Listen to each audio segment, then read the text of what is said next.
Good morning ma'am. Good morning.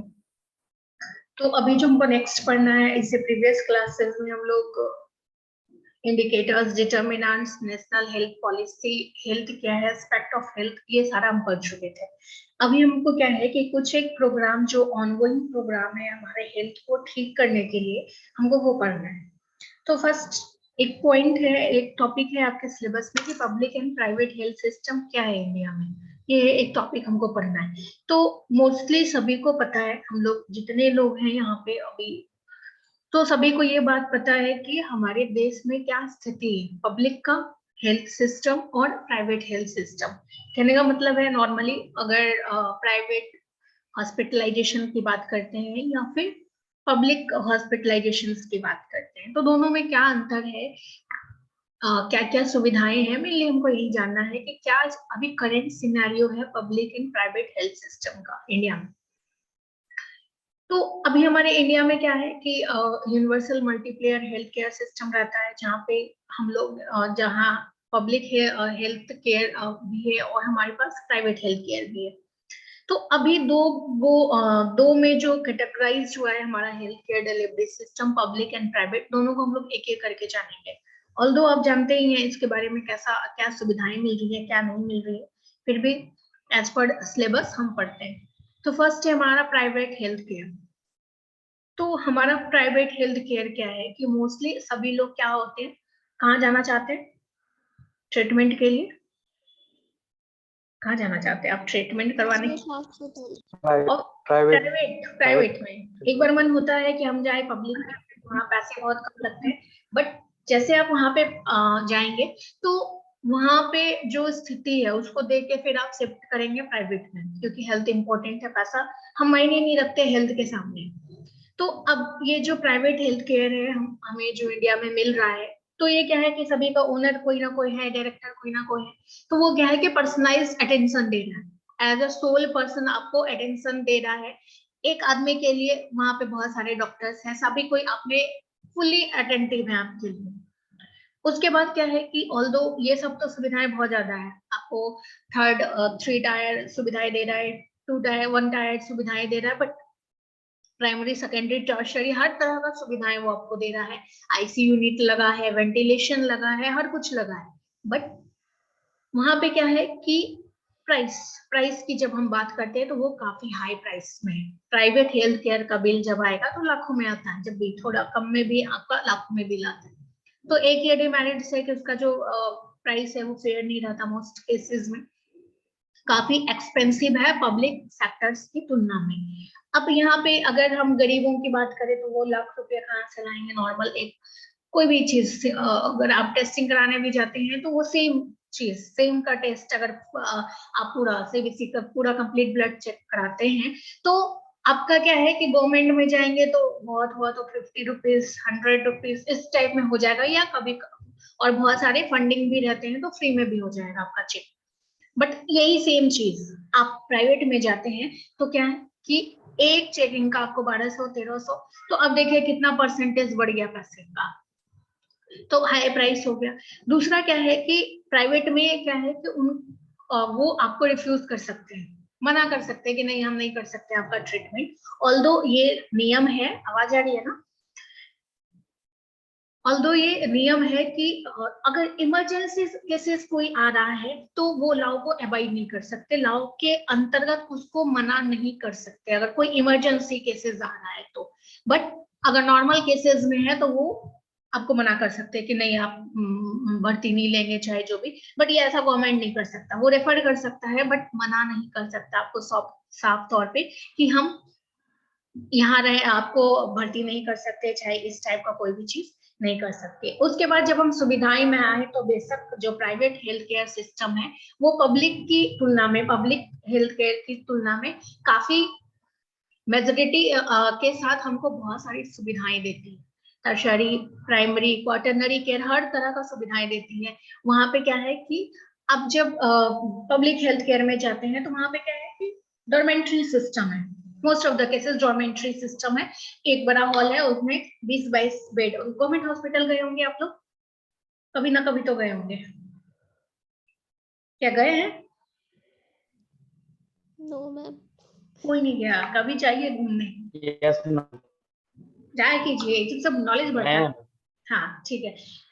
तो अभी अच्छा, जो लोग नहीं गए हैं वो ट्रेनिंग करने जाएंगे, टेंशन नहीं लीजिए। अभी आपका डिप्लोमा के बाद एक ट्रेनिंग सेक्शन होता है, मतलब 3 पार्ट्स में डिप्लोमा को बांटा जाता है। फर्स्ट अभी जो पढ़ रहे हैं, फिर सेकेंड ईयर, और 3 मंथ्स का ट्रेनिंग। ट्रेनिंग करना बहुत मस्ट है आपके लिए। तो वो कोई ना कोई गवर्नमेंट हॉस्पिटल में ही आपको करना पड़ेगा, यहाँ से कॉलेज का लेटर लेके आपको कोई हॉस्पिटल जाना पड़ेगा 3 मंथ्स के लिए, ठीक है, या 600 आवर्स के लिए आपको जाना पड़ेगा। तो तब हम हॉस्पिटल देख लेंगे, जो लोग हॉस्पिटल नहीं देखे। तो फिर वहां पे आप देखेंगे कि जो चीज पढ़ा रहे हैं वो वहाँ वाकई होता है, और जो लोग गए हैं, विजिट किए हैं, वो लोग तो देखे ही होंगे। तो अब यहाँ पे क्या है, पब्लिक हेल्थ केयर में क्या है कि वो गवर्नमेंट से फंडेड है, उसका आधा खर्चा गवर्नमेंट उठाती है। तो आधा से क्या, बहुत ज्यादा खर्चा गवर्नमेंट उठाती है, आपको बहुत कम पड़ता है, सब्सिडी बहुत ज्यादा गवर्नमेंट देती है कोई भी एक चीज पे। तो अब यहाँ पे क्या हुआ, अब जैसे अभी कोरोना में ही हुआ है, गवर्नमेंट में जो खर्चा हुआ बिल्कुल भी खर्चा नहीं है, बट प्राइवेट में जो लोग गए हैं 10,000 पर डे था, 10,000 पर डे एक एडमिट के लिए। बट 10,000, बट गवर्नमेंट में ऐसा कुछ भी नहीं था, गवर्नमेंट की तरफ से खाना वाना भी गवर्नमेंट का ही मिल रहा था। बट प्राइवेट में आप गए तो 10,000 पर डे था। हालांकि कोरोना के लिए वैसा कोई दवाई प्रिस्क्राइब्ड नहीं है कि कोविड के लिए आपको ये दवाई चाहिए। जो भी दवाई था वो सिम्टोमेटिक ट्रीटमेंट कर रहे थे। सिम्टोमेटिक ट्रीटमेंट कहने का मतलब है कि जैसा ट्रीटमेंट, जैसा सिम्टम्स दिखा वैसा वो ट्रीटमेंट कर रहे थे, बट उसी चीज का वो इतना ज्यादा पैसा ले रहे थे। बट पब्लिक हेल्थ केयर में तो बिल्कुल भी खर्चा नहीं आया लोगों को। अगर प्राइवेट हेल्थ केयर में हम देखें तो आप देखे होंगे न्यूज में 4-4 लाख, 5-5 लाख का बिल आ गया, 16-16 लाख का बिल आ गया, पेशेंट भी मर गया, पैसे भी मांगे। ये था प्राइवेट हेल्थ केयर हमारे देश का। तो उसकी बनस्पत में जब हम फेयर में देखेंगे तो पब्लिक में कुछ भी पैसा नहीं लग रहा था। उसके बाद क्या था कि बट यहाँ पे क्या था कि डॉर्मेंट्री सिस्टम है। डॉर्मेंट्री सिस्टम कहने का मतलब है एक बड़ा हॉल है, वहां 20 पेशेंट को लगाया गया है। अब वहां पे जो कोरोना ठीक भी हो रहे हैं वो और ज्यादा बढ़ जाएंगे। तो ये चीज प्राइवेट में नहीं था, वो बिल्कुल आइसोलेटेड दिया जा रहा था। एक एक रूम का सभी का, वैसे प्राइवेट में वैसे ही रहता है कि प्राइवेट रूम्स है, मल्टी बेड सिस्टम नहीं है, एक एक रूम वाला सिस्टम है। और वहां पे भी पूरा वेंटिलेशन का है, ऑक्सीजन है, हर कुछ है वहां पे अवेलेबल है। इसी के वो पैसा लेते हैं। काफी बढ़िया इंफ्रास्ट्रक्चर है, टॉयलेट अपने रूम में है। तो बट यहाँ पब्लिक में वैसा नहीं है, एक कॉमन वॉशरूम है, उसी में सभी को जाना है। तो यही सब चीज के लिए लोग क्या कर रहे हैं कि पब्लिक से प्राइवेट की ओर शिफ्ट कर रहे हैं, बस यही चीजों के लिए। हालांकि वहां पैसे ज्यादा लग रहे हैं, फिर भी क्या है कि पब्लिक से प्राइवेट की ओर शिफ्ट कर रहे हैं। और यहाँ पे क्या हो रहा है कि एक और डिमेरिट्स हमारे देश में क्या है कि डॉक्टर्स, जो भी डॉक्टर्स है या नर्सेज है, वो बहुत फॉर ग्रांटेड ले लेते हैं। जो भी गवर्नमेंट कॉलेज, गवर्नमेंट हॉस्पिटल्स में है, वो बहुत फॉर ग्रांटेड लेते हैं। लगता है कि हाँ हाँ गवर्नमेंट जॉब कर रहे हैं तो बस जॉब कर रहे हैं। तो वो क्या करते हैं कि जो उनका पर्टिकुलर ड्यूटी है उस ड्यूटी में आते ही नहीं। मोस्ट ऑफ द केसेस, अगर 10 बजे का ड्यूटी है तो 12 बजे आएंगे, 2 घंटा वो खुद के क्लिनिक पे रहेंगे, क्योंकि उनको पता है कि यहाँ तो गवर्नमेंट से जो एक पैसा मिल रहा उतना ही मिलेगा। बाकी अपने वहाँ अपने क्लिनिक्स पे वो काफी पैसा कमा सकते हैं। तो एक तो ये मेंटेलिटी हो जाता है लोगों में, वो सर्विस की भावनाएं खत्म हो रही है।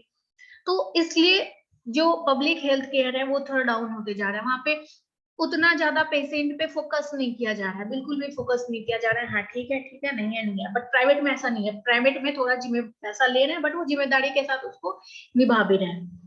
उसके बाद क्या है कि अभी अभी तो खैर हमारे देश में बहुत सारे हेल्थ केयर ऑप्ट किए गए, बहुत सारे हेल्थ मिशन। इससे पहले हमने हेल्थ पॉलिसी पढ़ा है, नेशनल हेल्थ पॉलिसी, उसमें भी हमने देखा कि क्या क्या चीजें आई।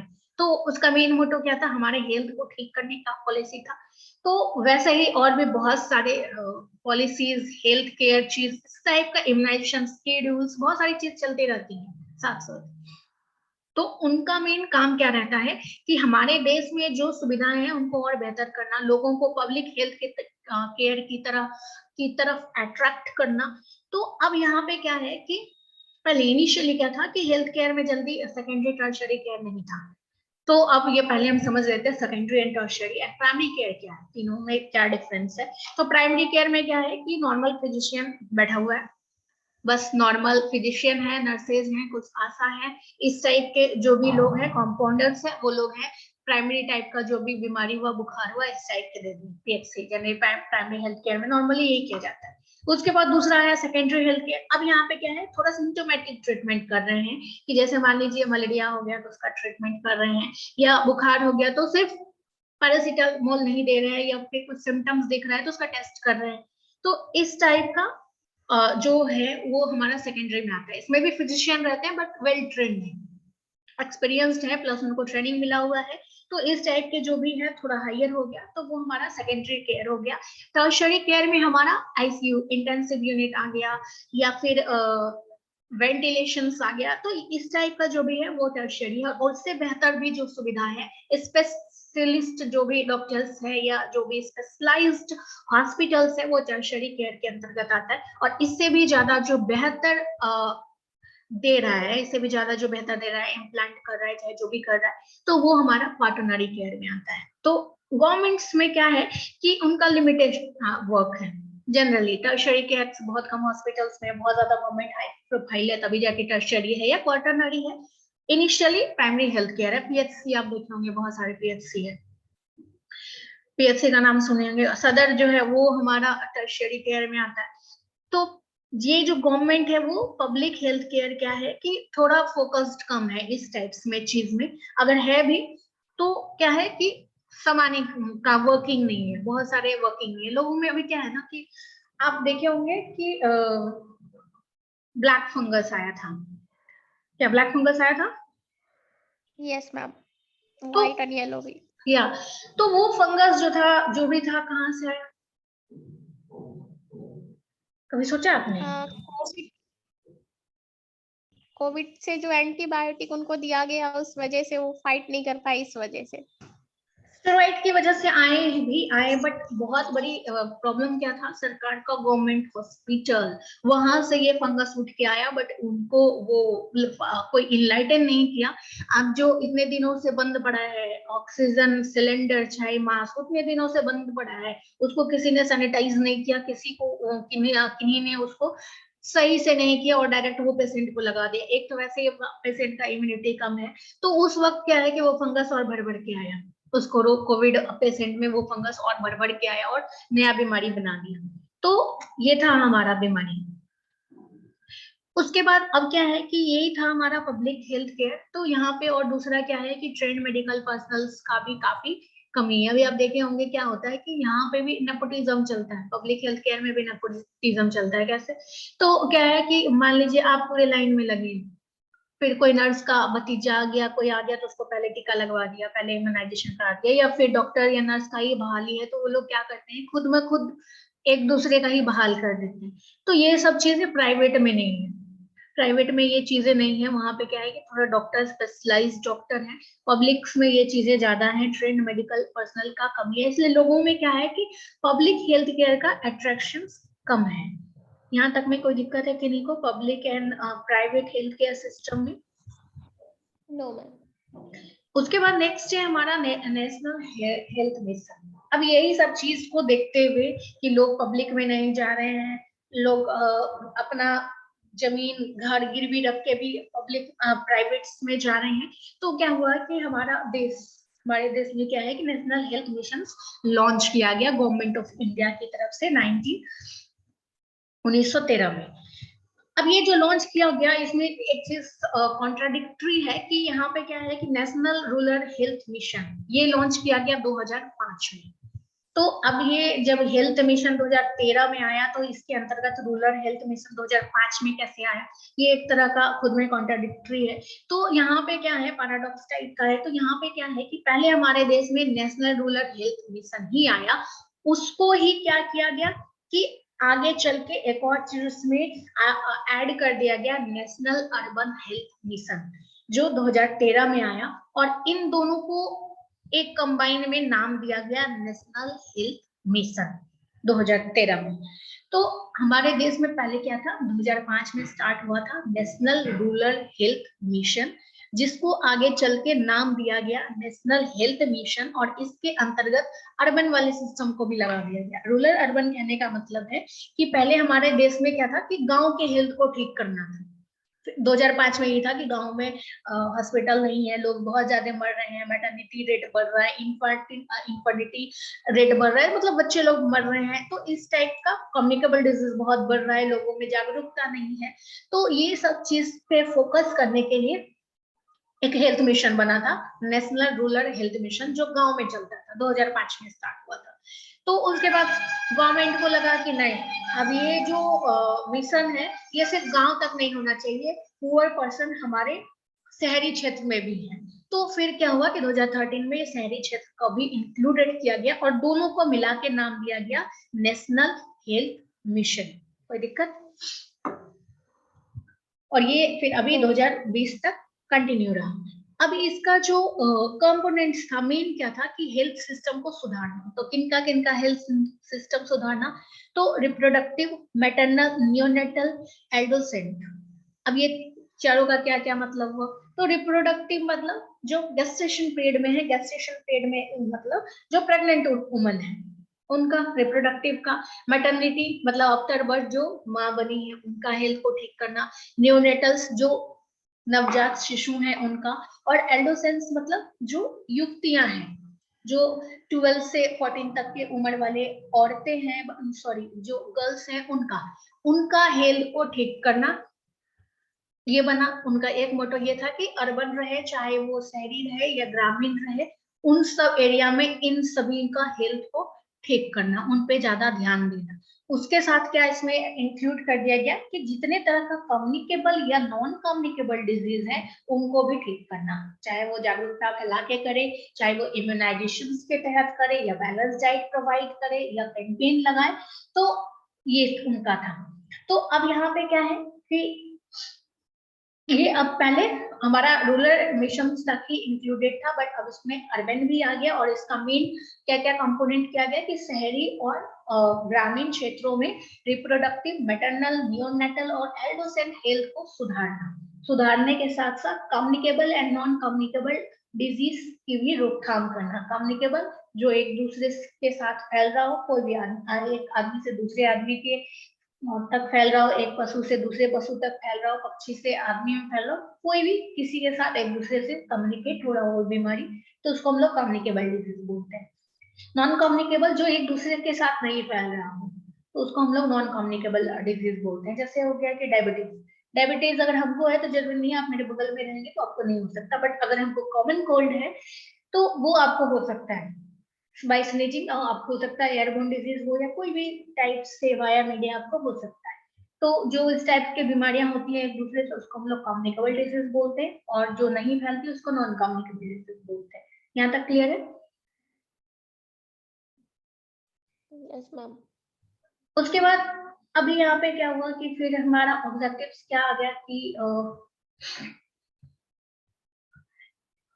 अब इनका क्या क्या फोकस हो गया कि नेशनल हेल्थ मिशन का फोकस क्या क्या हो गया। तो इनका मेन काम क्या था कि कोई भी आदमी रहे, चाहे कोई भी आदमी रहे, तो इक्वलिटी होना चाहिए, इक्विलिटी होना चाहिए, सभी में एक समान का व्यवहार होना चाहिए। ऐसा नहीं कि जो गरीब लोग हैं उनको हम बाहर निकाल दे, या फिर LWE एक वर्ड आता है कि जो लेफ्ट विंग से है, मतलब जो वामपंथी लोग हैं। तो वामपंथी लोग क्या कौन होते हैं पता है किनको? No ma'am. वामपंथी लोग जैसे कि फॉर एग्जांपल नेक्सलाइट्स, जो नेक्सलाइट्स हैं, तो वो क्यों है? वो हमारे समाज से थोड़ा अलग हो गए। क्यों? क्योंकि वो अपने चीज के लिए लड़ रहे हैं, अपने हिसाब से वो भी बहुत सही है, वो जिस दिशा में काम कर रहे हैं वो सोसाइटी के हिसाब से खराब हो सकते हैं, बट वो अपने एकता के लिए लड़ रहे हैं, अपने इक्वलिटी के लिए लड़ रहे हैं, तो अपने लिए वो भी उनका मोटो सही है।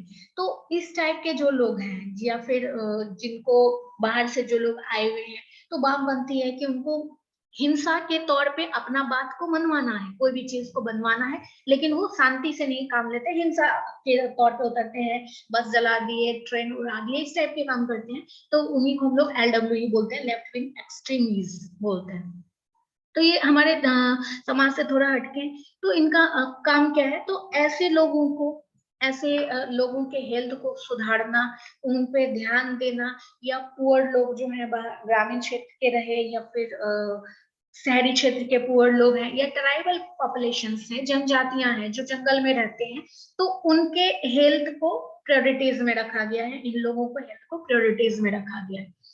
उसके बाद क्या है, हेल्थ को प्लान करना है कि कैसे गांव के हेल्थ को सुधारना है, या कैसे हमको ये अगर मान लीजिए कि इतने लोगों का हेल्थ को सुधारना है तो कैसे हम सुधार करें, इसका प्लानिंग करना है, कैंपेन लगाना है। नॉन कम्युनिकेबल डिजीज में मान लीजिए ट्रकोमा है, सॉरी ब्लाइंडनेस है, मोतियाबिंद किन्हीं को हुआ तो उसका ऑपरेशन कराना है, तो उसका कहाँ कैंप लगेगा। तो ये टोटल चीज, या फिर सेकेंडरी लेवल केयर हॉस्पिटल्स में आए, थोड़ा स्पेशलाइज्ड काम हो, सिम्टोमेटिक ट्रीटमेंट हो, तो ये सब चीजें को लाना ही ऑब्जेक्टिव था एनएचएम का, नेशनल हेल्थ मिशन का। उसके बाद क्या है, एक और चीज बना है हेल्थ मैनेजमेंट इंफॉर्मेशन सिस्टम। अभी पहले क्या था कि हमारे पास कोई डेटा नहीं रहता था, लोगों के पास जो भी डेटा था वो रिटन था। जैसे कि मान लीजिए हमारे यहाँ का हॉस्पिटल है, देवघर का हॉस्पिटल है, वहां पे रिटन डाटा है, ठीक है। फिर बगल में जैसे है, जैसे का अपना रिटर्न डाटा है, तो दोनों एक दूसरे को टैली करने बैठेगा तो कितने साल लग जाएंगे, उतना ज्यादा डॉक्यूमेंट्स थे। तो अब यहाँ पे क्या हुआ कि वो एक डाटाबेस तैयार किया गया, ऑनलाइन ऑनलाइन टोटल चीज किया गया। अब सभी हॉस्पिटल को कहा गया कि आप अपना डाटाबेस जो भी है वो ऑनलाइन देखिए, देते रहिए। तो ऐसे में क्या हुआ कि सभी जगह का डाटा गवर्नमेंट के पास जाने लगी, तो गवर्नमेंट के पास एक कलेक्टिव डाटा आ गई। उसके हिसाब से उसको पता चल गया कि अच्छा इस एरिया में काला जर का बहुत बीमारी फैलता है, दूसरे एरिया में यहाँ पे आयरन की कमी हो रही है लोगों में, तो इस टाइप से उसको बहुत कुछ मिलने लग गया। तो उसको ही हम लोग बोलते हैं हेल्थ मैनेजमेंट इंफॉर्मेशन सिस्टम। एक डाटाबेस है जहाँ पे पूरे देश का डाटा स्टोर है। आप भी देख सकते हैं, आप जो ये साइट खोल सकते हैं, HMIS भी टाइप करेंगे तो नेट में आ जाएगा हेल्थ मैनेजमेंट इंफॉर्मेशन सिस्टम। वहां पे आपको हेल्थ रिलेटेड हर तरह का इंफॉर्मेशन दिया रहता है। तो एनएचएम का मेन काम क्या था कि पहले तो सभी जो भी इस टाइप से सोसाइटी से कट लोग हैं, NWE वाले लोग हैं या पुअर लोग हैं या ट्राइबल लोग हैं, सभी को इक्वल मानना, उनको हेल्थ प्रेस्क्राइब करना, उनका बेहतर हेल्थ के लिए काम करना। अब ये जो काम करेगा उसके लिए क्या क्या करेगा, तो फोकस कर रहा है हेल्थ प्लान करना, कैसे उनका हेल्थ सही किया जा सके, कैसे उनको सर्विस दिया जा सके कि हाँ अगर आयरन की गोली ही बांटना है तो कैसे बांटा जा सके कि हर एक घर तक पहुंचे, हर एक घर में पोलियो ड्रॉप्स जाए। तो ये हेल्थ मिशन का फोकस किया इन सब चीजों पे। उसके बाद क्या किया कि पहले प्राइमरी PHC था, तो अब उसको सेकेंडरी लेवल तक केयर लाया कि अब से फिजिशियन वाली नहीं रहेगा, अब थोड़ा स्पेशलाइज, थोड़ा ट्रेन्ड पर्सन रहेगा, थोड़ा सिम्टोमेटिक ट्रीटमेंट किया जाएगा, थोड़ा बेटर बनाया जाएगा। उसके बाद क्या है कि अभी जो खर्चे बढ़ रहे थे, मेन एक क्या आउटकम आया कि हमारा जो एक्सपेंडिचर्स था हेल्थ पे, बहुत ज्यादा खर्चे बढ़ रहा था, उसको कम करना। मेन जो हमारा फालतू के खर्चे बढ़ रहे थे उसको कम करना, यही मेन था उद्देश्य। हम सेकेंडरी लेवल ट्रीटमेंट मान लीजिए गवर्नमेंट हॉस्पिटल्स में आ गया, तो आप क्या करेंगे, गवर्नमेंट हॉस्पिटल जाएंगे तो प्राइवेट की तुलना में काफी कम पैसा लगेगा। अगर गवर्नमेंट हॉस्पिटल काफी बेहतर बना दिया जाए तो लोग क्यों जाएंगे प्राइवेट में। तो इनका मेन काम एक और ये भी फोकस किया गया कि हमारा जो पैसा इतना खर्चा हो रहा है उसको कम किया जाए। यहाँ तक में कोई दिक्कत है। उसके बाद इसके अंतर्गत दो को जो आया, नेशनल रूरल हेल्थ मिशन और नेशनल अर्बन हेल्थ मिशन, अब हम उसको पढ़ेंगे। यहाँ तक में कोई क्वेश्चन है किन्हीं को? No ma'am. Okay, no ma'am. अब हम रूरल हेल्थ मिशन में आते हैं। तो ये बात याद रखना है कि ये जो हमारा हेल्थ मिशन आया वो बाद में आया। पहले हमारे देश में क्या था, national rural health mission, rural ग्रामीण वाला ही था, यही नाम चलता था 2005 में। फिर गवर्नमेंट को लगा नहीं हमारे पास अर्बन मिशन भी होना चाहिए, तब इन दोनों को मिला के एक कॉमन नाम दिया गया, नेशनल हेल्थ मिशन। रूरल और अर्बन वर्ड को हटा दिया गया। तो ये क्वेश्चन आप फिर कभी दिमाग में आ गया कि अरे ये तो 2005 में ही आया है और मिशन तो 2013 में आया है, तो ऐसा नहीं होगा। क्यों? क्योंकि ये हमारे देश में पहले आया था। उसके बाद गवर्नमेंट को लगा कि अब रूरल के साथ अर्बन का भी डेवलपमेंट करना चाहिए, तो अर्बन आया और दोनों का कॉमन नाम दिया गया नेशनल हेल्थ मिशन। ठीक है, अब ये जो रूरल हेल्थ मिशन है और अर्बन हेल्थ मिशन है, दोनों का लगभग काम सेम था, बस अंतर क्या था कि एक को रूरल में दिया गया, ग्रामीण क्षेत्रों में दिया गया, दूसरों को अर्बन क्षेत्रों में दिया गया, शहरी क्षेत्रों में दिया गया, और दोनों का लॉन्च डेट अलग अलग है। ये 2005 में स्टार्ट हुआ, अप्रैल 2005 में, और ये मई 2013 में स्टार्ट हुआ। अब यहाँ पे क्या है कि दोनों का काम वही था कि वुमन हुआ, चिल्ड्रन हुआ, या फिर जो हमारे समाज से कटा हुआ क्षेत्र है, या फिर जो वल्नरेबल सेक्शंस है। वल्नरेबल सेक्शंस कहने का मतलब है कि जो लोग एक्सटिंक्ट मोड में आने वाले हैं, मतलब खत्म होने वाले हैं। मान लीजिए खत्म कौन हो सकते हैं, ओरेसिज्म के शिकार हैं, या फिर माइनॉरिटीज वाले लोग हैं, या फिर मान लीजिए किन्हीं को HIV टाइप का बीमारी हुआ है, तो ऐसे लोगों के हेल्थ को रिस्टोर करना ही हेल्थ मिशन का काम था। अब वो चाहे शहरी क्षेत्र में करे या ग्रामीण क्षेत्र में करे। अगर ग्रामीण क्षेत्र में कर रहा है तो रूरल हेल्थ मिशन हो जाएगा, अगर शहरी क्षेत्र में कर रहा है तो अर्बन मिशन हो जाएगा। उसके बाद क्या हुआ कि अब मेन काम क्या हो गया, तो पहला ऑब्जेक्टिव्स क्या था NRHM का, रूरल वाले का, कि जो इन्फेंट मोर्टेलिटी रेट है या मैटरनल मोर्टेलिटी रेट है उनको घटाना। इन्फेंट मतलब जो नवजात शिशु का मृत्यु दर था या माँ के मृत्यु दर था, तो इन दोनों को कम करना। उसके बाद पॉपुलेशन को स्टेबलाइज करना, जो पॉपुलेशन इतना तेजी के साथ बढ़ रहा था, अब यहाँ पे क्या है कि मरने भी नहीं दे रहा है, और पॉपुलेशन भी बहुत ज्यादा बर्थ रेट भी बढ़ने लग जाएगा, तो क्या होगा, पॉपुलेशन हमारा काफी एक्सप्लोजन हो जाएगा, पॉपुलेशन विस्फोट हो जाएगा।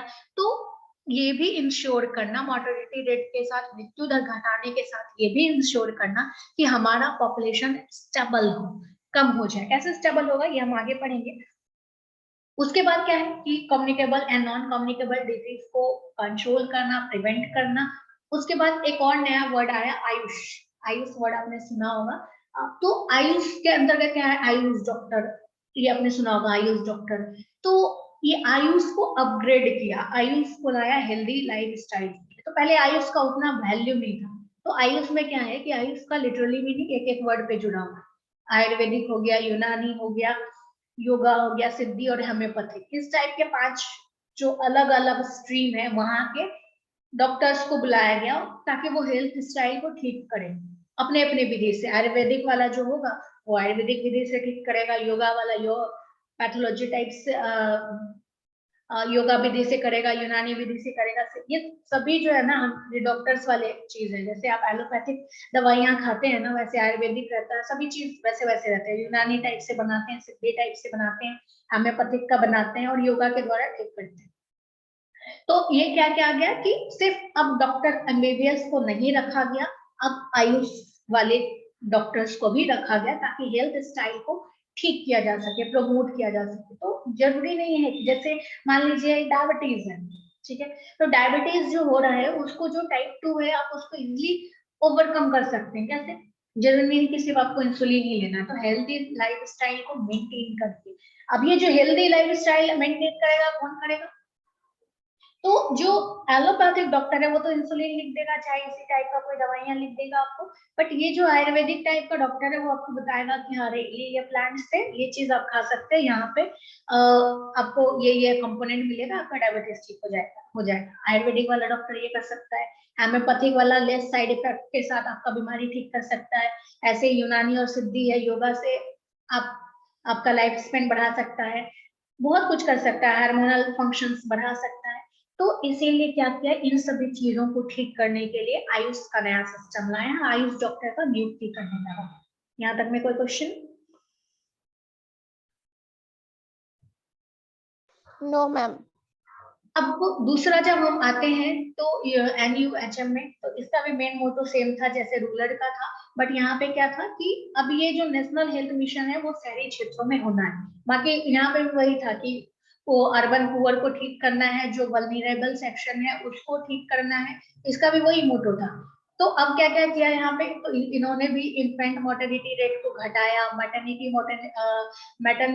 मैटरनल मोर्टेलिटी रेशियो को घटाया, जो माँ मर रही थी या जो बच्चे मर रहे थे उनको घटाया। उसके बाद पूरे यूनिवर्सल एसेस लाया हेल्थ केयर सिस्टम में।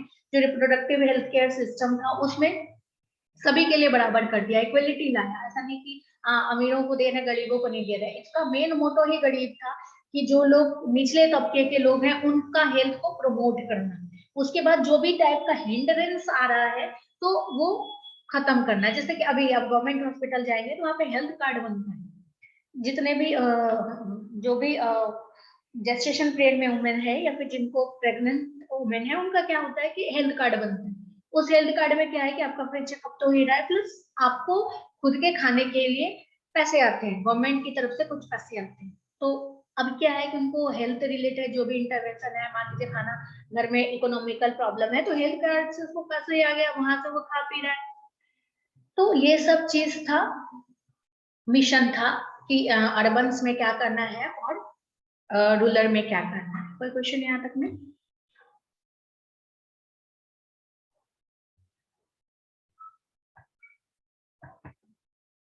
ओके, तो अब नेक्स्ट हम देखते हैं कि अब क्या क्या अचीव किया। आवाज आ रही है ना सभी को? Yes ma'am. तो अब ये जो हेल्थ मिशन है वो क्या क्या इंश्योर किया या क्या क्या करना चाहा।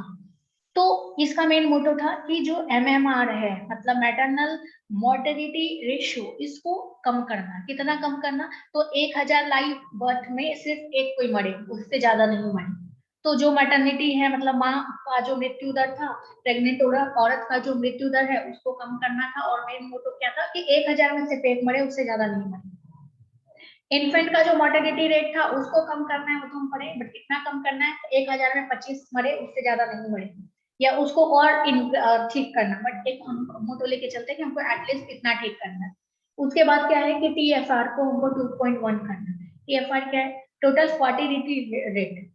तो ये क्या है कि जो फर्टिलिटी रेट है हमारे देश में, तो पहले क्या था कि अब इन दोनों को अगर कम कर दिया, माँ कम मर रही है, बच्चे कम मर रहे हैं, तो क्या है, और फर्टिलिटी पावर बहुत ज्यादा है देश का, बहुत ज्यादा फर्टिलिटी पावर है, बच्चे कम मर रहे हैं, मृत्यु दर कम है, प्लस बहुत ज्यादा बच्चे हो गए। अगर फर्टिलिटी रेट बढ़ा होगा तो 5-6 बच्चे एक के हो गए, तो क्या होगा, हमारा पॉपुलेशन एक्सप्लोजन हो जाएगा। हमारे पास रिसोर्सेज कम है, पॉपुलेशन को कम मिलेगा, तो हमारे पास क्या है कि बहुत सारे चीज आ गए, हम दो हमारे दो, इस टाइप के बहुत सारे स्लोगन आ गए, जिनका मेन काम क्या था कि पॉपुलेशंस को कंट्रोल करना। अभी यूपी में आपने सुना होगा कुछ अमेंडमेंट आने वाला है कि 2 से ज्यादा बच्चे हुए तो गवर्नमेंट जॉब नहीं मिलेगा, इस टाइप का कुछ अमेंडमेंट आने वाला है।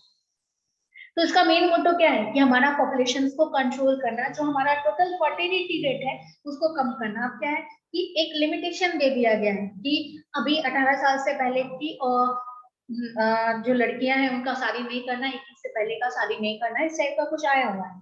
तो उनका काम क्या है, 21 से हमारा जो फर्टिलिटी पावर है वो मेनली क्या है, वुमेन्स का, कि 15 to 50, 45, 49 इस टाइप से रहता है। तो अब ये एज गैप बढ़ा दिया जाए तो क्या है कि फर्टिलिटी रेट ऑब्वियस कम है। अब अभी किन्हीं का 30 के बाद ही शादी हो रहा है, तो ऑब्वियस है कि 40 तक में बहुत है तो 2 बच्चे हुए। अगर यही चीज अगर पहले के जमाने में था तो क्या था कि 11, 12, 12-13 साल में शादियां हो जाती थी, तो बच्चे भी ज्यादा हो गए। तो वहां पे क्या है कि टोटल फर्टिलिटी रेट बहुत ज्यादा था उस वक्त हमारे देश का।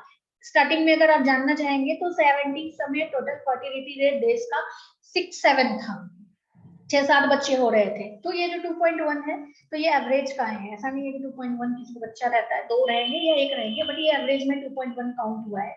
तो अभी हमारे देश का मोटो क्या है कि हमारा जो TFR है उसको 2.1 करना।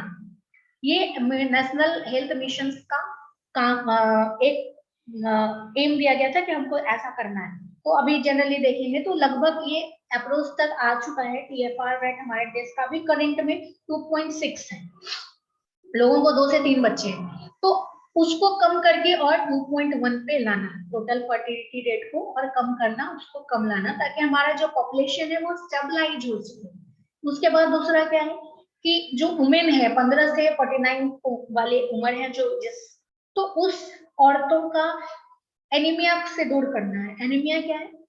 एक तरह का बीमारी है एनीमिया, जिसमें हमारा क्या होता है कि RBC फंक्शन नहीं है सही से, ठीक है। तो और ये जो एनीमिया है मेनली आप मोटी तरह से जान सकते हैं, खून का कमी, RBC सही से फंक्शनल नहीं है। मे बी RBC बहुत तरह से abnormal हो सकता है, साइज सही से नहीं हुआ या कोई भी वजह से उसका जो शेप में नहीं आया, तो इस टाइप से इसका बहुत ज्यादा, एनीमिया का भी बहुत प्रकार है, जिस वजह से वो RBC फंक्शनल नहीं है वो नाम हो जाता है एनीमिया के। एनीमिया के बारे में हम लोग पढ़ेंगे नेक्स्ट कोई और टॉपिक पे पढ़ेंगे, एनीमिया में पढ़ना है आपको। तो ये जो एनीमिया है, खून वाला कमी है, उसको प्रिवेंट करना या रिड्यूस करना, ये भी एक एम था।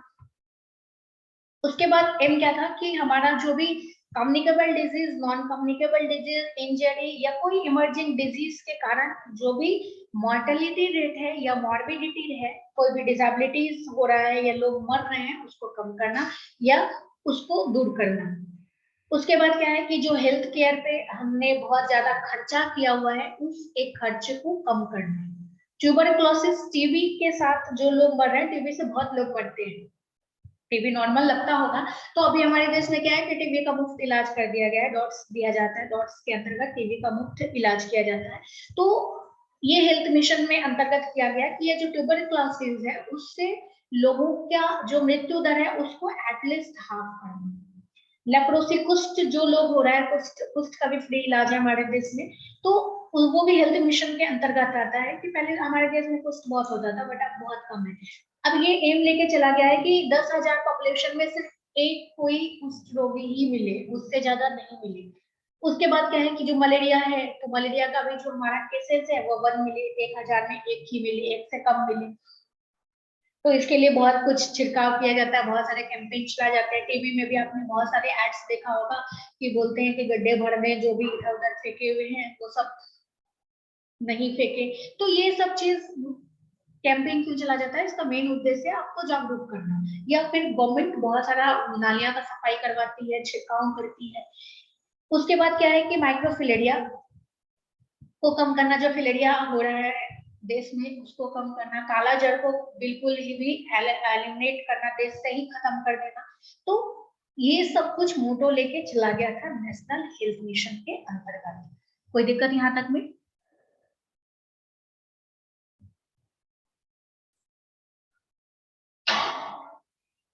Any doubt? No ma'am. Okay, फिर हम नेक्स्ट क्लास में पढ़ते हैं, अब बाकी जो बचता है, ठीक है? ओके मैम नोट कब तक मिलेगा? ये नोट्स हम आज भेज देंगे। एक तो गया हुआ है, फर्स्ट पार्ट का नोट्स गया हुआ है, सेकंड पार्ट का हम आज भेज